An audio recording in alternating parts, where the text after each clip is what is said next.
నడి రోడ్డుపై అశ్లీల నృత్యాలు జరుగుతూ ఉంటే చర్యలు తీసుకోవాల్సిన పోలీసులు చోద్యం చూశారు. విశాఖలో కొత్తపాలెంకి వెళ్లే మార్గంలో కొందరు నడి రోడ్డుపై స్టేజ్ ఏర్పాటు చేసి రికార్డింగ్ డాన్స్లు నిర్వహించారు. 14 గ్రామాలకు వెళ్లే ఈ మార్గానికి అడ్డంగా స్టేజ్ ఏర్పాటు చేయడంతో భారీగా ట్రాఫిక్ జామ్ నెలకొని ప్రజలు ఇబ్బంది పడ్డారు. ఇంత జరుగుతున్నా చర్యలు తీసుకోవాల్సిన గోపాలపట్నం పోలీసులు నిమ్మకు నీరెత్తినట్టు వ్యవహరించడంపై విమర్శలు వ్యక్తమవుతున్నాయి. నడి రోడ్డుపై అశ్లీల నృత్యాలు జరుగుతూ ఉంటే చర్యలు తీసుకోవాల్సిన పోలీసులు చోద్యం చూశారు.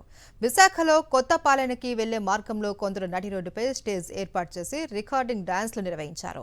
14 గ్రామాలకు వెళ్లే ఈ మార్గానికి అడ్డంగా స్టేజ్ ఏర్పాటు చేయడంతో భారీగా ట్రాఫిక్ జామ్ నెలకొని ప్రజలు ఇబ్బంది పడ్డారు. ఇంత జరుగుతున్నా చర్యలు తీసుకోవాల్సిన గోపాలపట్నం పోలీసులు నిమ్మకు నీరెత్తినట్టు వ్యవహరించడంపై విమర్శలు వ్యక్తమవుతున్నాయి.